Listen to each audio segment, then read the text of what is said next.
Good afternoon on the East Coast. Good morning on the West Coast. My name is Chris Lineberger. This is part of the Up for Growth 2021 Virtual Summit for Housing Changemakers. My name is Chris Lineberger, and this is how, and this panel is how increased housing production can achieve climate equity and environmental outcomes. We have a lot to cover. We have just a remarkable panel. I'd like to first introduce those of you who don't know Up for Growth that don't know Up for Growth about what this organization is doing. It is a national cross-sector member network that's solving the housing shortage and affordability crisis through data-driven research, evidence-based policy. We also provide timely research and insights on housing policy at the state, local, and federal levels, and also a lot of networking opportunities. Membership, by the way, is open to organizations of all sizes, and if you'd like to learn more, you can go to the link at the bottom of this slide. I'm on the board. I would encourage you to join us in tackling what is one of the biggest problems this society faces.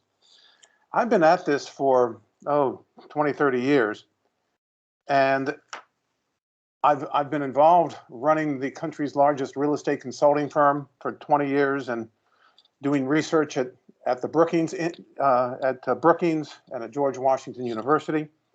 And I've been a developer of thousands of housing units. But we are in this country short anywhere from 7 to 10 million housing units. That is the primary reason for the homeless crisis and the affordable housing crisis. We did not have this kind of a problem 20, 30, 40 years ago. We do have it today. Why? Because we've outlawed building housing through zoning and NIMBY opposition. And one of the best examples, and why we're going to focus on California during this panel, is what's going on in California. The San Francisco Bay Area has been a job creation machine over the last decade. During the 2010s, for every 10 jobs that were created in the Bay Area, they built one house. Madness. So building these 7 to 10 million new houses that we need, I view it as a great opportunity. It's going to increase the GDP of our country from 1 to 1.5% per year over the next 10 years. And it's going to allow us to build location efficient places, minimizing the use of the car, building more walkable urban places, and building more transit served places.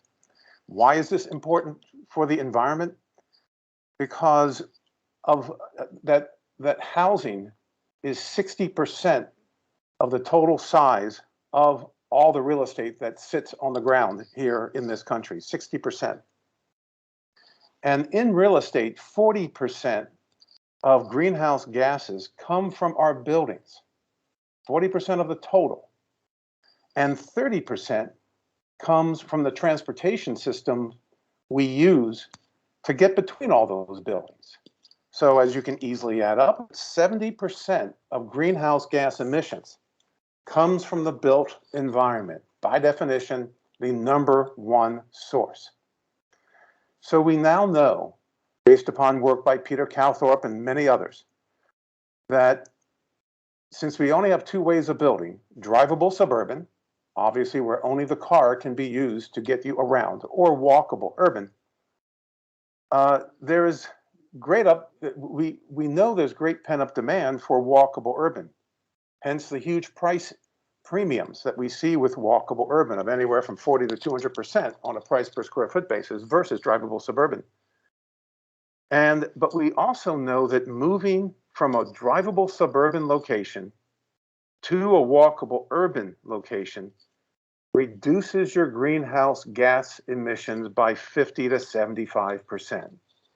So again, if we can reduce greenhouse gas emissions by moving people to high-density walkable urban places, which is what the market wants, it'll be the #1 thing we can do to in fact address climate change. So it'll satisfy the market demand, it'll increase affordability, It'll reduce the amount folks, and particularly low-income folks, spend on transportation. And it's the #1 way to address climate change. 4 panelists that will be addressing these issues. And I'd like to start with Suzanne Haig. Suzanne is the Sustainable, Equitable Communities and Housing Expert for the California Air Resources Board. For those of you not in California, this is possibly the most powerful agency at the state level. And she leads and coordinates ARB's work focused on the intersection of housing, climate, and equity. Suzanne works in close collaboration with numerous state agencies and internal stakeholders to implement solutions throughout the state government. She holds a master's in urban planning from Harvard. And I am so pleased, Suzanne, that you are joining us. Thank you so much, Chris. I feel so powerful after those words. I'm really pleased to be here. And Gabby, you can go ahead and forward to the next slide. Thank you so much. So to no one's surprise, we have this thing known as a housing crisis here in California. And this is the result of a series of concomitant factors. Housing is complicated, as I'm sure everybody here knows, but at the grossest level, it is a problem of supply and demand. So we are an estimated 80,000 units of housing annually short of the production that is needed to keep pace with our population growth. Next slide. And I should mention that the data in these slides is slightly outdated because we've had a few things to do over the last couple of years, but we are actually in the process of updating our statewide housing plan and updating all of this data. So forgive me for being slightly behind the curve here, but you'll get the sense of where we're headed with the direction of these lines, right? So supply and demand, as Econ 101 would suggest, means that prices are going up, but incomes are remaining more or less stagnant or decreasing slightly over time. Next slide, please. And the biggest gap in available housing is at the lowest income level. So on the left, you see the bar is the folks in California who are considered very low or extremely low income who are looking for housing. And the green and blue bar on the right shows the number of housing units that are available and affordable to them. So those folks on the left are all competing for the units on the right. And the red bar indicates sort of the gap, the shortage that we need to fill. Next slide. The lowest paid households, therefore, end up paying the greatest share of their income on housing. So these bars are showing income categories across the state. And you can see there that the extremely low income category is by far the most housing cost burden, meaning that they're paying the greatest share of their total income on housing cost alone, as opposed to moderate and above moderate income folks who are paying a much, much smaller portion of their income on housing. Next slide. To no one's surprise, the housing crisis has disproportionate impacts by race and ethnicity. So these are census categories of race and ethnic makeup of the state. And you can see a pretty vast difference between Black and African Americans on the left, Hispanic, and then all the way down the line. Next slide. One result of this is that segregation is increasing across California and across the United States. And in many places, we are actually more segregated now than we were in the 1960s at the passage of the Fair Housing Act. I'm going to draw heavily on some research, including this map that you see from the Othering and Belonging Institute here at UC Berkeley in California. Some really excellent work here showing the difference between 1980 and 2019 in terms of racial segregation across California. And this map extends throughout the United States. Next slide. Just a reminder of why we care about residential segregation. This correlates with a number of really critical lifetime outcomes. So here you see these red bars are folks living in high segregation Black and Latinx communities. In the blue bars, those are folks living in highly segregated white communities. And the green bar is folks in low segregation communities.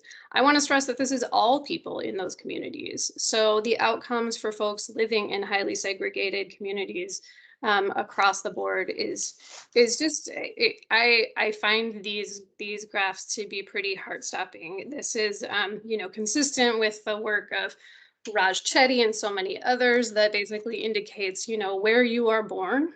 The zip code that you live in when you're a kid determines your life outcomes, from reading proficiency and household income to whether you can afford to buy a house to your life expectancy itself. Next slide, please. Interestingly, this research shows that higher residential segregation correlates with lower density communities. So on the horizontal axis of this chart here, we're seeing the percentage of single family zoning in each of the cities within the Bay Area region. And you can see as single family zoning creeps toward 100% of the community, that community becomes increasingly segregated by race. Next slide. This low density land use is also inhibiting new housing in high demand areas. And this was a design of pretty purposefully racist intent in the past, but it is also exacerbated by current day practices as well.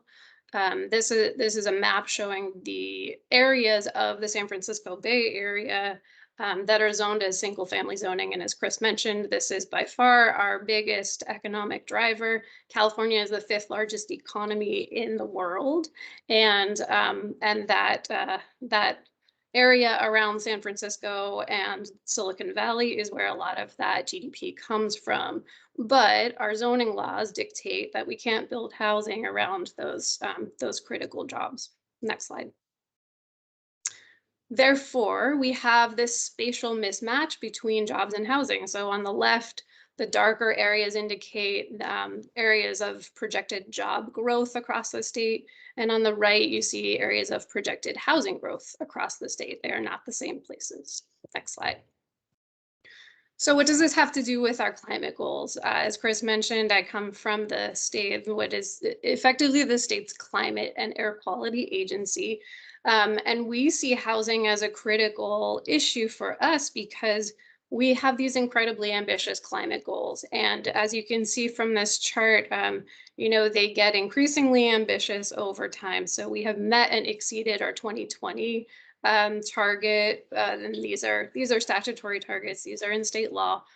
We've met and exceeded 2020's target, but 2030 and 2050 are a far reach. And so we need more to reduce our emissions faster and in a more effective way. Next slide.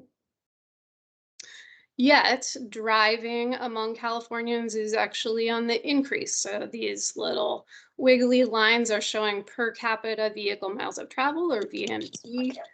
Californians are driving more and not less, and that again goes back to that spatial mismatch in land use. Next slide.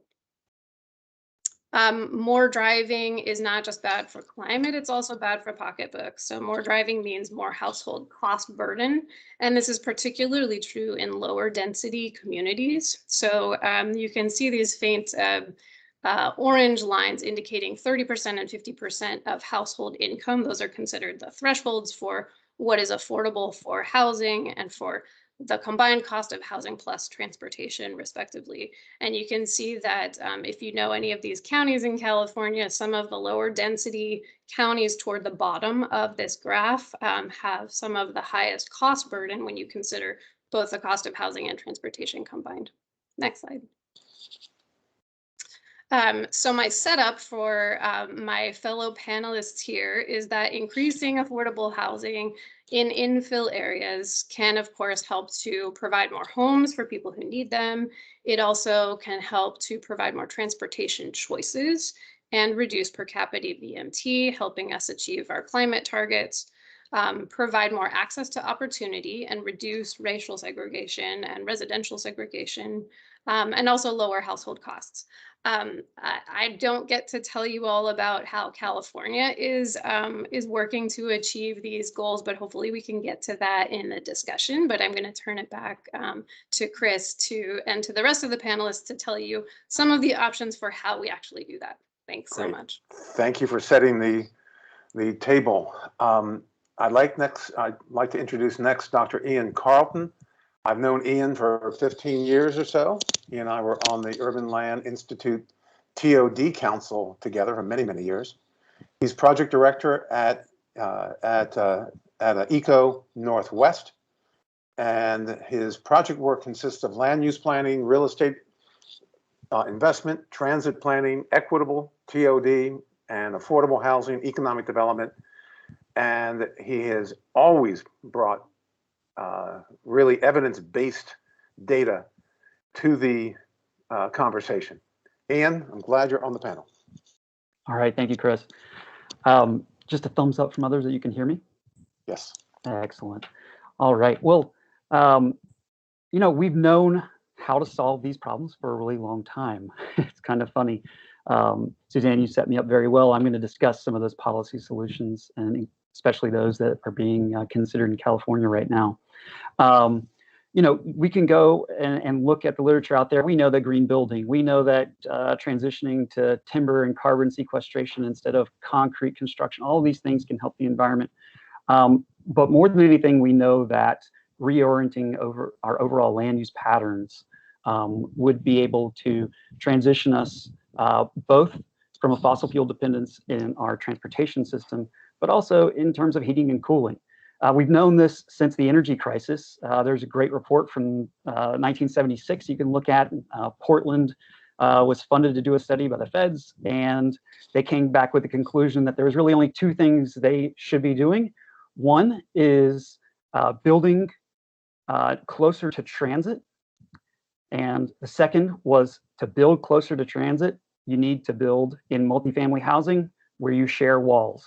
When you share walls, you have less heating and cooling load, and it does a tremendous benefit to the environment to do so. We now know that those two strategies also get you many other things. And so next slide, Gabrielle. What we were looking at Up for Growth is one piece of that puzzle, which is the theory of change with Up for Growth is that really we need more housing in these high opportunity areas, better served by transit, more accessible. The reason that we don't have that is that we have land use policies standing in the way of building that out. So we end up with a preponderance of single family housing, which leads to the situation that we have today, which is people are driving till they qualify for affordability. Teachers living in Tracy, California, commuting into the Bay Area. It is impacting their lives. It's also impacting our environment through the carbon emissions of those vehicles as they travel over long distances to housing. So next slide. This is a study that we worked on at ECONorthwest with Up for Growth.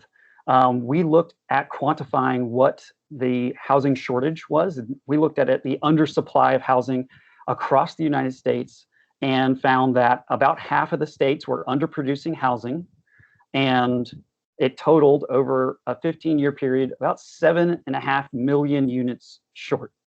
And that was a few years ago. We've now added to that shortfall considerably. It's noteworthy that about half of that shortfall is sitting in California alone. Now, that shortfall doesn't address the fact that where we are delivering housing may not be in accessible locations. And so what we did is went a step further and said, what if we backfilled that shortfall? What if we built all 7.3 million housing units, but we did so in an accessible manner near transit? And we found that it would dramatically reduce carbon dioxide emissions compared to the business as usual build out case. It would increase local coffers to the tune of $2.5 trillion, and it would directly benefit the federal government's taxes by about $250 billion. So we see a lot of benefits to building in a more accessible pattern than in the business as usual pattern as we backfill this shortfall in housing. Next slide.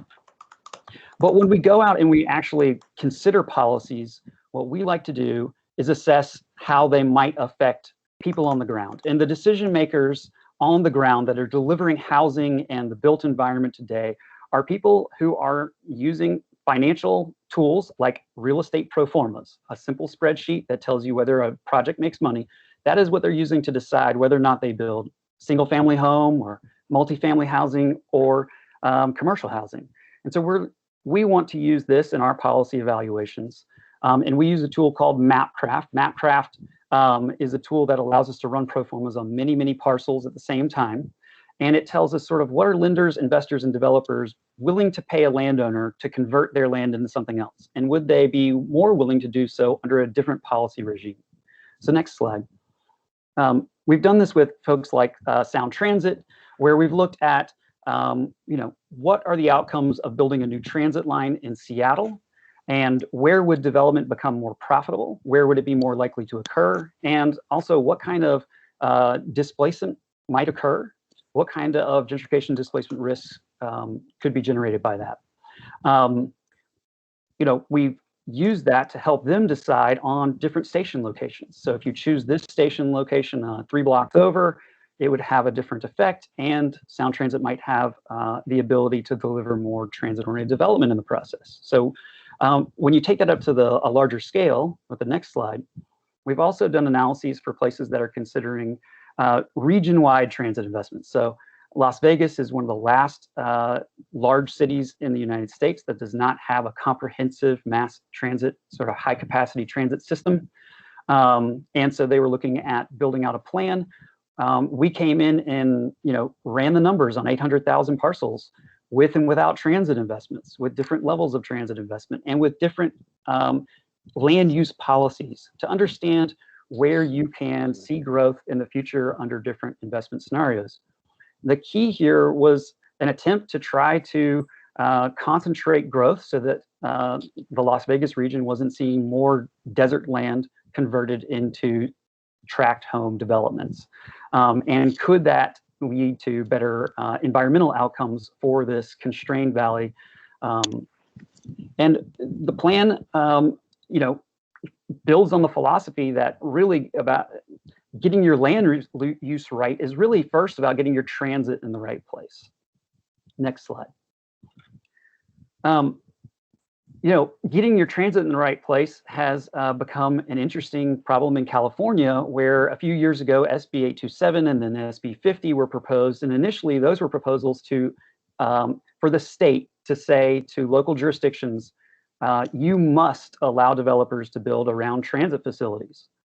And so the question became, where are those transit facilities? Are they in underserved areas? Are they in high VMT areas? Are we going to allow people to build more housing in places that actually have very high VMT, but happen to be served by a commuter rail line, for example? We went a step further with partners at the California Housing Partnership who wanted to look at a new version of that kind of policy that would exclude areas. And they began to look at excluding fire-prone areas, agricultural land, excluding areas at risk of gentrification and displacement, sensitive communities. They began looking at this in terms of BMT and other things. And we found that even when you started to constrain an upzoning policy that would allow multifamily housing around transit, you could still see over 500,000 new market feasible housing units enabled by such a policy. Next slide. More recently, we worked with the Turner Center for Housing to understand what SB 9 might do in California. So we looked at all 7.5 million single-family parcels in the state that would be affected by this policy that proposes to allow you to build duplexes where single-family housing exists today. Also, you could subdivide a lot and build 2 single-family homes or 2 duplexes on that one single-family lot and really potentially increase the density of these single-family zoned areas. We looked at that from a market feasibility perspective on all of these parcels and looked at whether someone would want to tear down a house or they might subdivide it or add on to it. Our finding was that a policy like SB 9 could unlock more than 700,000 more market feasible housing units in California. So big moves, but basically allowing us to go from single family to small multifamily, which we call missing middle scale housing. Next policy intervention, please. So We've also taken a look with Spur at scenarios where they've looked at innovative policies like, for example, charging a fee to build something in a high VMT location. So we have impact fees, transportation impact fees regularly in California and other states. But this would be a fee that says, basically, if you're going to build in a high VMT location, you're going to need to pay into a fund that we would use to mitigate that. And that disincentivizes development by making it more costly and less profitable.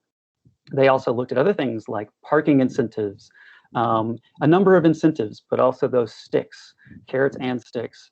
And we quickly found that the biggest land use changes would come from sort of a focus on accessible growth, focus on upzoning around transit and putting in place these sticks of VMT charges and other things, versus scenarios where you basically just unlock the suburban areas and build more housing in single family neighborhoods that might be high VMT locations. And so ultimately Spur went with a combination of the two. So discouraging growth in high VMT areas while allowing more growth around transit.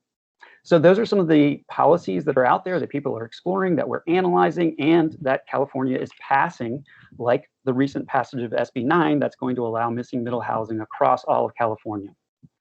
So now I'll turn it over to the folks who are going to speak to being on the ground and getting these things passed. Great. Thank you, Ian.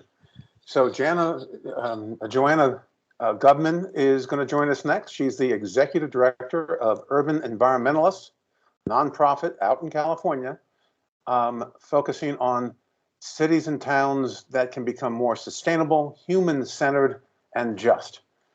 Prior to that, she was a judge, a law judge with the California Public Utilities Commission. And so she comes at this from both a legal point of view and from on the ground. Joanna. Thanks so much for having me. Let's dive right in. Next slide, yeah. So Chris already brought up that one of the best things we can do from a climate perspective is just to move from a more outer lying, maybe exurban area into urban cores and inner suburban areas.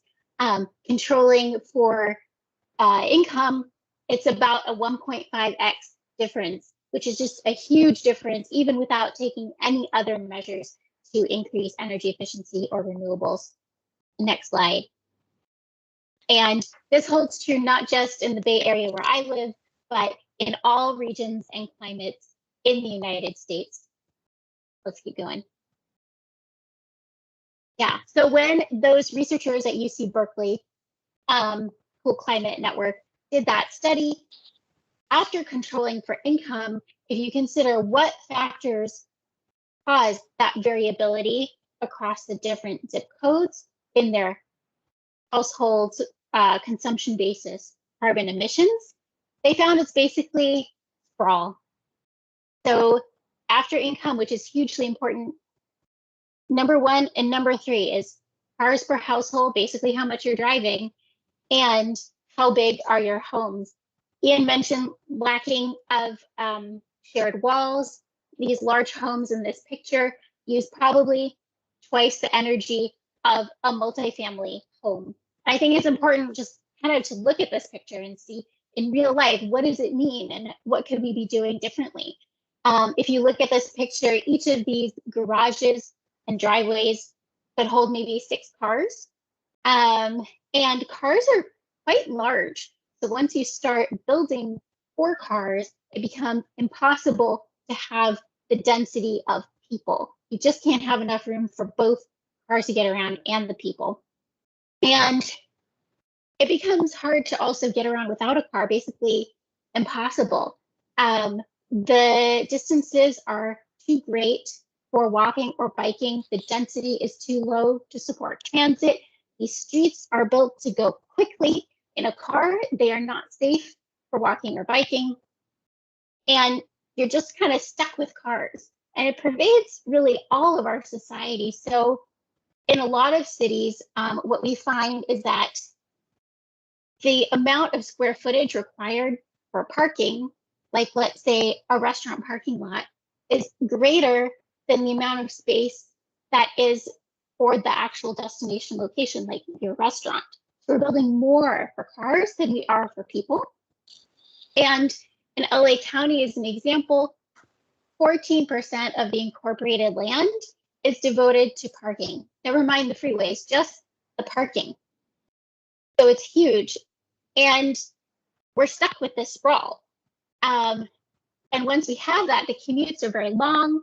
We get sedentary lifestyle, a lot of physical and mental health, public health impacts. And there are also climate adaptation considerations. If you look at this picture, it's at kind of the edge of some natural and working lands. So we're moving more and more out into these natural habitats, getting rid of some carbon sinks, getting rid of our sources of climate resiliency from our natural lands, and making it so that people can only afford to live in places that have a greater climate risk. That might be risk of wildfire. They also contribute more to wildfire. Extreme heat. Many parts of inland California are going to have about 60 days a year by mid-century that are over 100 degrees Fahrenheit. This is a major health and environmental issue, climate adaptation issue for folks. So let's move on to the next slide. So when these folks at UC Berkeley did a follow-on study, they found that in urban and inner suburban non-industrial areas, basically the top climate action is to build walkable, bikeable, transitable communities. If you look, Berkeley and Sacramento are pretty different types of locations. Two-car suburb, more temperate, more urban, and but still very car-dependent inland city in Sacramento. Both of them, by about a factor of 2, urban infill is the top climate action that can be taken between now and 2030. And reduction in driving, vehicle miles traveled, is not far below. Both are much higher than electric vehicles or renewable electricity in terms of their potential in these types of locations by 2030. Next slide. So how do we do this? I think this picture kind of shows it all. One more slide. There's no fancy technology here. It's basically some green space for people to walk and enjoy, space for bicycles to go side by side and safely, a physical barrier from some cars, but it's a narrow street. And on the far side of the street, you can see some multifamily, multi-story housing. This is kind of it. Although maybe it can be harder to do in practice than it looks there. Let's go to the next slide. So I like to think about, we're offering ease of access and improved quality of life for everyone. This particular picture in San Francisco, definitely not a perfect street, but it's an effort in the right direction. We've got a slow street, which means very limited car traffic. These folks are able to roll side by side in a smooth paved area, and they can get where they need to go probably more easily than any other way. Going back to the slide I showed before, we've got our twin goals of urban infill and reducing our driving. We talked a lot about urban infill, so I won't really say more about that. But reducing driving, we need to take on this third rail. I know we're attached to it, especially as Californians, but we need to reallocate some of our car infrastructure and the funding to better uses. And while we're doing that, to create seamless alternatives of transit and bicycle and walking transportation networks. So one example that I think we've all become familiar with in COVID is the outdoor dining. That's fantastic. We can do more. We can have bike lanes, transit lanes, small playgrounds, community gathering spots, green space. We have not enough green space in our cities for sure. Even dog parks. There are a lot of uses that people might really love to have if we just show them the options and let people say, what I really want in my community is blah. And if we let people think about it for a second, maybe they would have great ideas of what they would love to have in their community besides just cars. Another aspect is the money that here in San Francisco, we have on-street residential parking that's free or very cheap, depending on where you live. And when you calculate it out, it's about a $400 million per year subsidy for fossil fuel vehicles. This is huge, and we aren't thinking about it or holding our leaders accountable for this huge subsidy. We could use some of that money for other things like building all those better uses of our street space or building out our transit networks. So connecting those dots is really important, and remembering that we kind of have this happy virtuous cycle that we have the opportunity for. If we have more infill, we're less car dependent. Once we're less car dependent, having more neighbors is no longer just traffic and noise. It is the ability to support more amenities, more transit, more vibrant communities. One thing that I do want to highlight, however, is that it's important, as others have said already, to focus on upzoning high opportunity neighborhoods and resilient communities, and also to go into vulnerable communities humbly and to ask, what do you need? What are your environmental justice needs? Rather than for me to say, I know what you need, it's more urban infill. Next slide. So another issue I want to highlight is our public input processes. This is a typical real pre-COVID picture of who shows up to public comment. It is people with time and resources, more white, more wealthy, more retired. Who else needs to be heard who's not being heard? It's our job as advocates to help bring in those people and make it possible for them to have a say. But it's also the job of our elected officials, others in power, to create space to make it easier to properly weigh all of those other interests, including people who don't live anywhere in the area but are impacted by those climate cumulative impacts of land use choices. Next slide. So finally, I'll just end with showing up. It's really important for us as advocates. We can try to influence public opinion with events and op-eds, try to be really pragmatic about what we're proposing. For all of us, no matter what seat we have at the table, it's important to build relationships and be talking, for all of us to come work on things together.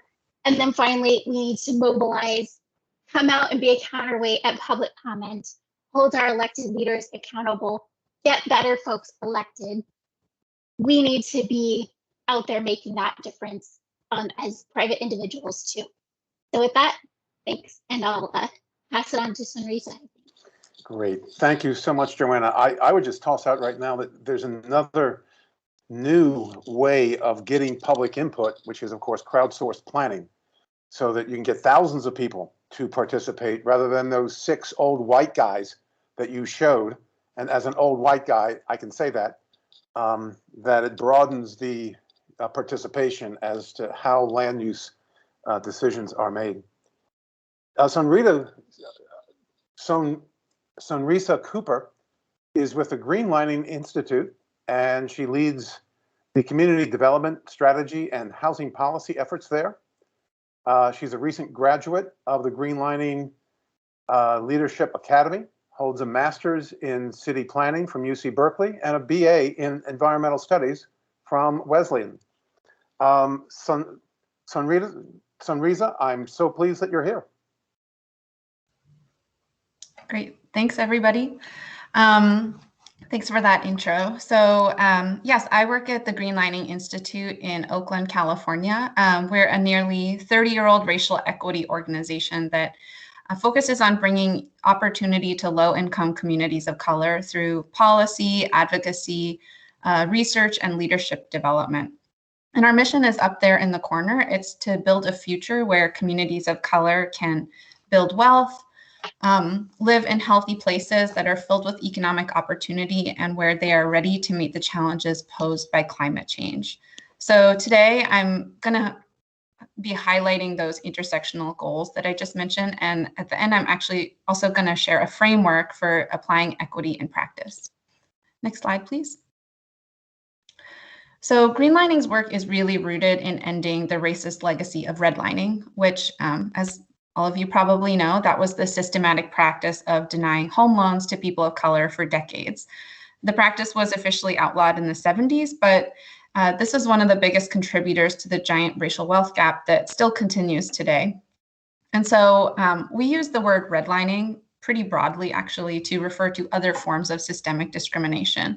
So not just discrimination in home ownership, but also systemic lack of access to healthcare, broadband internet, energy, transportation, and other critical services.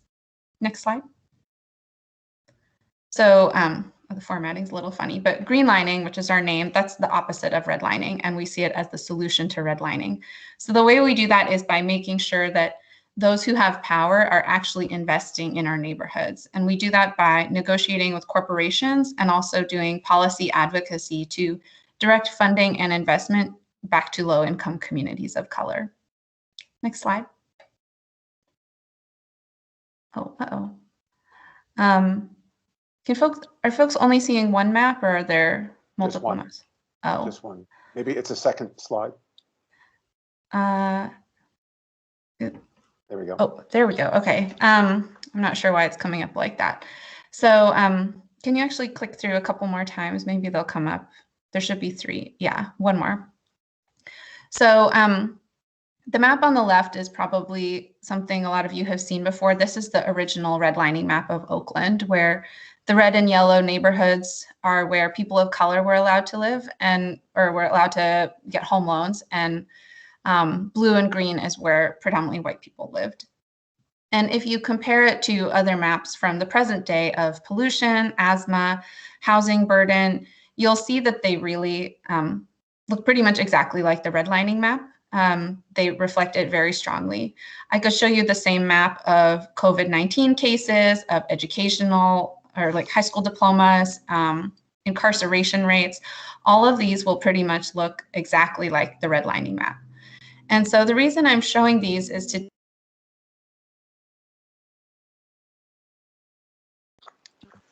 not an isolated issue. It probably, I think, occupies most of the attention of the people on this call, but it really can't be detached from the way that the system has historically discriminated in all areas against people of color, especially Black people. So we can't address them in vacuums. We really need to think of this as a systemic level issue to focus on. Gentrification and displacement, they don't just increase a family's housing costs, they also put them at the front lines of climate change.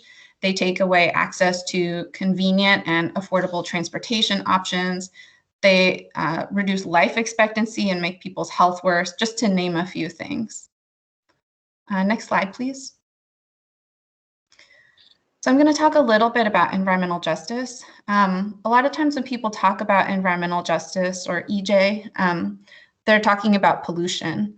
So we use the phrase frontline communities a lot. Those are the communities that experience environmental risks first and worst. So that would be like the families that live right next to this refinery in Richmond, California, or the people that work there as well. Next slide. So refineries, oil and gas drilling, highways, manufacturing areas, these types of polluting land uses are disproportionately located in low-income communities of color, creating health problems and other risks for people that live in these neighborhoods. And if you think back to the slide that I showed you with the maps earlier, you'll remember that those are also the same places that are the most expensive in terms of housing for their residents because they're predominantly low income. So any new housing that we build has to make sure that people not only have a roof over their heads that they can afford, but that they also have access to healthy neighborhoods and clean air. Next slide. But I think perhaps the most critical intersection of the housing crisis and environmental justice is the impact on unhoused people, which I've noticed nobody brought up today.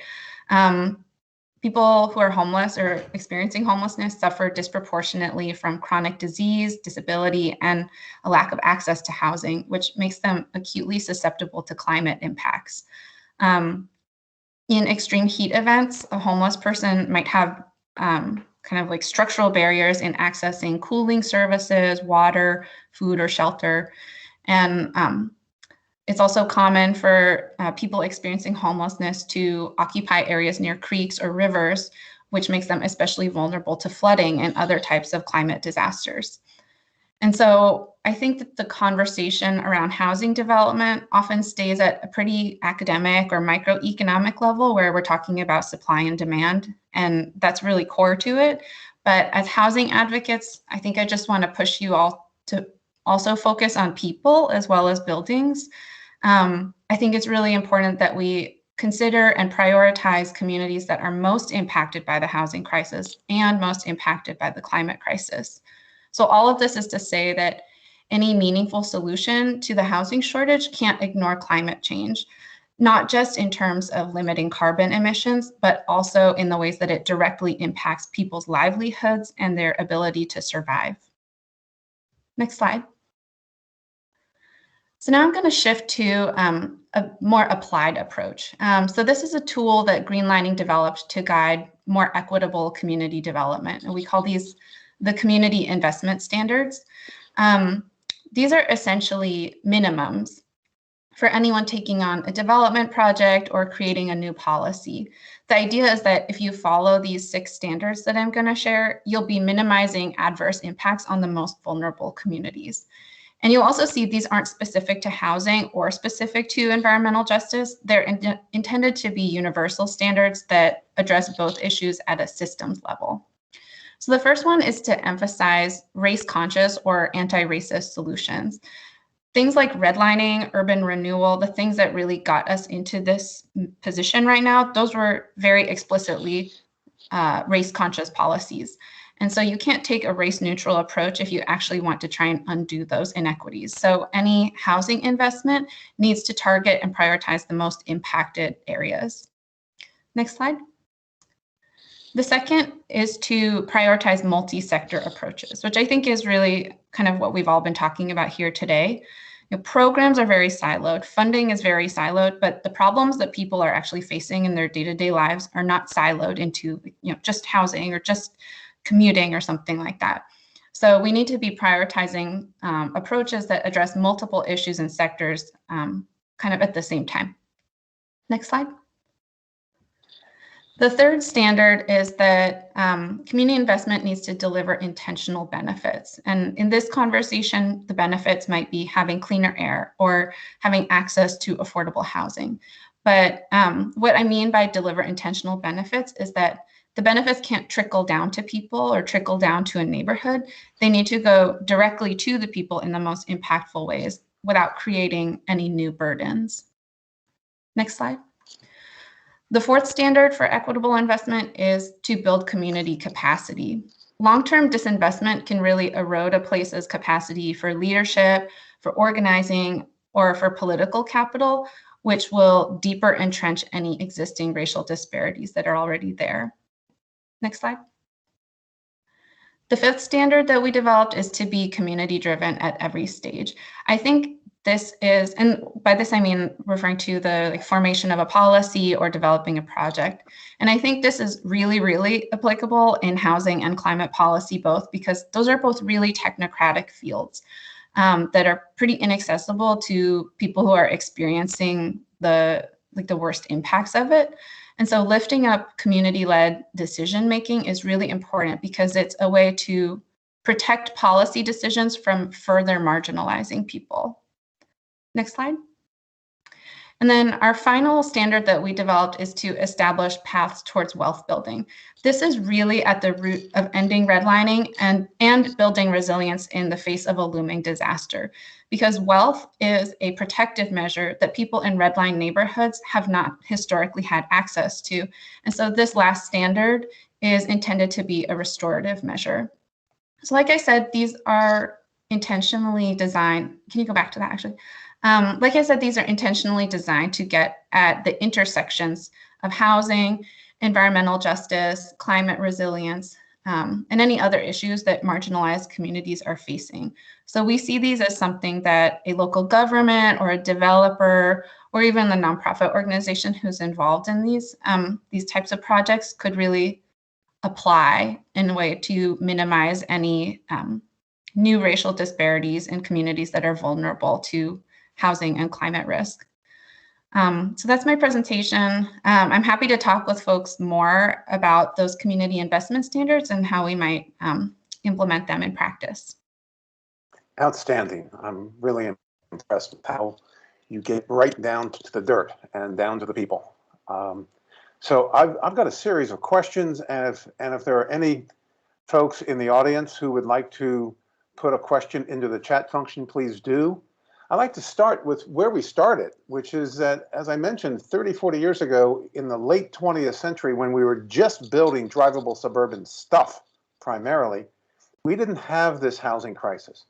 How has recent housing policy really approached the environmental concerns differently than policies in the past, and also layer in homelessness and the affordable housing crisis? What's different between the late 20th century and now? Anybody?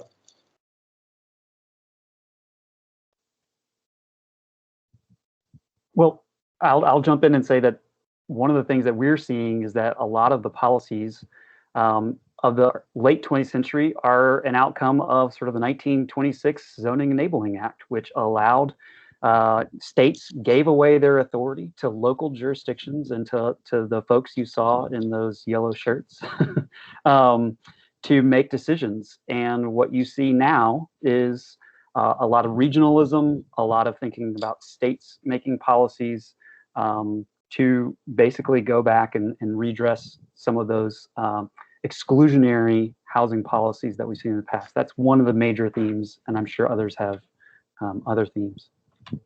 You know, one amazing example of that is, of course, the city of Los Angeles, which 40 years ago had zoning for somewhere around 10, 12 million housing units, and they downzoned to 3 million, which is where they are now as far as their population. Maybe it's 4 million, but it was a dramatic drop of over 60% of their allowable zoning.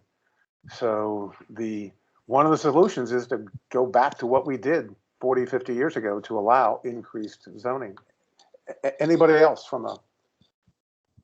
I would throw in one other thing, Chris. I love the question. I think, you know, in addition to what Ian said, there's a real cultural moment, right, with housing and with climate and with racial justice in this country, where these used to be sort of academic abstract issues, and now we are literally living and breathing them every day. We can't go anywhere in our daily lives without confronting the way that these issues shape our communities and our lives. And I think that makes some people retreat and withdraw and creates divisiveness. But I think it also is an opportunity where, you know, the sort of I've got mine approach at both the individual level and the community level, that's sort of like, we're okay, we like it this way, please don't bother us anymore, you know, with our, you know, the impetus to build more housing and to include more folks and communities. I think that we're starting to chip away at that. So I guess that's part two of what I see is different than a couple of decades ago. One other thing I would throw out there, the three least sexy words in this industry: municipal infrastructure finance, super important. We don't invest in infrastructure anymore, and it really makes infill housing infeasible from a strictly just financial perspective, because you have to often upgrade sewer and water and pipes for an entire city block in order to just build one project. That's a whole other panel, but I wanted to throw that in there too. Sonrisa, go ahead, Joanna. Sorry, I just wanted to add to that. I think things weren't working already in the 90s or whatever for large groups of marginalized communities. and marginalized individuals and underserved people. And but whoever was in power kind of wasn't attending to that, and there was less give and take in voices. And I think now kind of all of society is having a bit more of a cultural moment and saying, yeah, this really isn't working. Mm-hmm. Sonrisa, there's been a number of questions that were directed to you, and wanted to know about Portland's preference policy in Northeast Portland that seems to be working. Also about those investment strategies. Could you give some more? Could you flesh those out more? Yeah, sure. So with the preference policy, I haven't looked into any evaluations of it. I know a little bit about it. And I mean, that's like exactly along the lines of the kind of thing that we would be suggesting. If for those of you who aren't familiar, I think it's basically new affordable housing in what are the formerly red line neighborhoods in Portland, which is the Albina district primarily. If you can prove that you are from there and your family has roots there, then you are basically moved to the front of the line. But a big problem that's happened there is that there's been so much displacement in the area that there are actually very few people left who can access that. But I mean, something like that, but maybe that works a little better or that is started a lot earlier than what happened in Portland before everyone's left, is the type of thing I'd be suggesting. And yeah, Natalie, to answer your question, we wrote a report last year called the Greenlined Economy Guidebook that I'll put a link in the chat. It goes into detail on kind of how we would apply these to different types of investment projects. So it has kind of like case studies in it of they're kind of like, they're not case studies exactly, they're more like model policies and how we would apply the 6 different standards.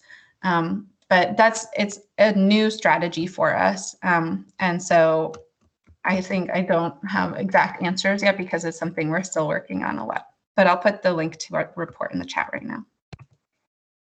Well, we're at the end of the hour, and I would just like to mention that it's been my experience that when you address all the affordable housing, climate change, homelessness challenges, you really move towards a more green economy. That there's an upward spiral that occurs, and that if you don't get 2 first and 3 first and 4 first for any one investment decision, you're doing something wrong. So I want to thank the panel. This has been quite illuminating. I've learned a lot. And you can go to the chat box and you can get the Greenlining link to the publication. So I want to thank you all so very much. It's been a pleasure.